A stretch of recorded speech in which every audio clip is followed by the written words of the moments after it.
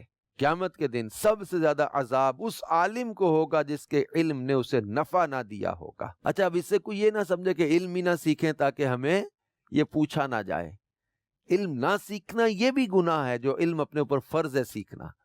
اب فرض علوم نہ حاصل کرنا تو یہ عقائد کا، پھر جب وہ نماز فرض ہوئی تو نماز کے مسائل، روزے کے مسائل، حج کرنے والے پر حج کے مسائل، کاروبار کرنے والے پر کاروبار کے مسائل، کھیتی باڑی کرنے والے پر کھیتی باڑی کے مسائل، ایون یہ نکاح کرنے والے پر نکاح کے مسائل سیکھنا بھی ضروری ہے، طلاق کے مسائل سیکھنا ضروری ہے۔ علم سیکھنا بھی ضروری ہے لیکن علم کے ساتھ عمل بھی ضروری ہے کہ سب سے زیادہ عذاب کس کو ہوگا؟ جس کے علم نے اسے نفع نہ دیا ہوگا۔ حضرت عمار بن یاسر رضی اللہ تعالی عنہ ارشاد فرماتے ہیں کہ شہنشاہ مدینہ صلی اللہ علیہ وآلہ وسلم نے مجھے اسلامی احکام سکھانے کے لیے قیس قبیلے کے ایک محلے میں بھیجا۔ میں جب وہاں پہنچا تو پتہ چلا کہ وہ لوگ جنگلی اونٹوں کی طرح نظریں بلند رکھنے والے تھے، ان کی فکروں اور سوچوں کا محور صرف بکریاں اور اونٹ تھے۔ تو میں نے بارگاہ رسالت میں حاضر ہو کر عرض کی کہ وہ لوگ تو ایسے ہیں۔ آپ نے پوچھا ہے عمار تم نے کیا کیا؟ تو میں نے اس قوم کی حالت اور غفلت بھی بیان کر دی۔ تو آپ نے ارشاد فرمایا، اے عمار، کیا میں تمہیں ان سے بھی زیادہ تعجب انگیز لوگوں کے بارے میں نہ بتاؤں؟ وہ قوم جو ایسی تمام باتیں جانتی تھی جن سے یہ لوگ ناواقف ہیں، لیکن پھر بھی وہ ان کی طرح غافل ہو گئی۔ علم ہے مگر غفلت میں پڑے ہوئے، علم ہے مگر بے عملی ہے، عمل نہیں ہے۔ اللہ کے پیارے نبی صلی اللہ علیہ وآلہ وسلم نے فرمایا، مجھے اپنی امت کے کسی مومن یا مشرک کے بارے میں اندیشہ نہیں۔ مومن کی حفاظت تو اس کا ایمان کرے گا، جبکہ مشرک کا کفر ہی اسے ذلیل و رسوا کرے گا۔ مگر مجھے تم پر زبان کے تیز تراز یعنی گھما پھرا کر باتیں کر کے دھوکہ دینے والے منافق کا خوف ہے، جو باتیں ایسی کرے گا جنہیں تم پسند کرو گے اور عمل ایسے کرے گا جنہیں تم ناپسند کرو گے۔ ایسے منافق کے بارے میں بیان کیا گیا کہ جو باتیں تو ایسی کرے گا جنہیں پسند کیا جائے مگر عمل جس کو ناپسند کیا جائے۔ کئی لوگ ہیں کہ جو باتیں ایسی کریں گے کہ لوگوں کو لگے گا کہ ان سے بڑا متقی، پرہیزگار اور رونے والا، اللہ سے ڈرنے والا اور عبادت گزار، اور ان سے زیادہ سنجیدہ، ان سے زیادہ باوقار، ان سے زیادہ جو ہے وہ خوف خدا میں رونے والا تو کوئی ہوگا ہی نہیں۔ لیکن پھر ان کی جب خاص گیدرنگ، اکیلے یا ان کی پرسنل زندگی کے معاملات سامنے آتے ہیں تو قول و فعل کا اتنا تضاد، کہیں گے کچھ کریں گے کچھ، لوگوں کو کچھ بتا رہے ہیں کر کچھ رہے ہوتے ہیں۔ کس کے بارے میں فرمایا کہ سب سے زیادہ اندیشہ تیز تراز یعنی گھما پھرا کر باتیں کر کے دھوکہ دینے والے منافق کا خوف ہے۔ کہ امت کے معاملے میں سرکار مدینہ صلی اللہ علیہ وسلم نے ایسے لوگوں کا ذکر کیا۔ ایک حدیث میں فرمایا، مجھے اپنے بعد تم پر ہر اس منافق کا خوف ہے جو گھما پھرا کر گفتگو کرنے کا ماہر ہو۔ ایک روایت میں فرمایا کہ مجھے گمان ہے کہ آدمی اپنے کسی معلوم گناہ کی وجہ سے اسی طرح علم بھول جاتا ہے جیسے اسے یاد کرتا ہے۔ منصور بن زازان فرماتے، مجھے خبر ملی جہنم میں کچھ ایسے لوگ داخل کیے جائیں گے جن کی بدبو سے دیگر جہنمیوں کو ایذا یعنی تکلیف پہنچے گی۔ تو اس جہنمی سے پوچھا جائے گا، تیرا ستیہ ناس ہو، تو کون سا عمل کرتا تھا؟ کیا ہم پر پہلے کم بلائیں تھیں کہ تو نے مزید اپنی بدبو میں بھی پھنسا دیا؟ تو وہ کہے گا، میں عالم تھا مگر میں نے اپنے علم سے نفع حاصل نہیں کیا۔ علم کا نفع کیا ہے؟ عمل، تقوی، پرہیزگاری۔ انما یخشی اللہ من عبادہ العلماء، بے شک اللہ کے بندوں میں سے اللہ سے وہی ڈرتے ہیں جو علم والے ہیں۔ تو میرے مدنی چینل کے ناظرین، اللہ کے آخری نبی صلی اللہ علیہ وآلہ وسلم نے علم کو پسند کیا، علم پر عمل کو پسند کیا۔ یہ برے اخلاق سے نکلنے کا ذریعہ ہے۔ اچھے اخلاق کا یہ بھی حسن ہے، اللہ کا ڈر ہو، علم پر عمل ہو، تقوی، پرہیزگاری ہو، بے حیائی سے بچے، برائی سے بچے، بے عملی سے بچے، اور قول و فعل کے تضاد سے بچے۔ قول و فعل کے تضاد والا شخص بہت برا شخص کہا گیا۔ اللہ پاک ہمیں علم و عمل کا پیکر بھی بنائے، علم کا شوق بھی عطا کرے، عمل کا جذبہ بھی عطا کرے، اور قول و فعل کے تضاد سے اللہ ہمیں محفوظ رکھے۔ آمین بجاہ النبی الامین صلی اللہ علیہ وآلہ وسلم۔ اپنے اخلاق کریمہ سے مجھے ایک ذرہ ہی عنایت کی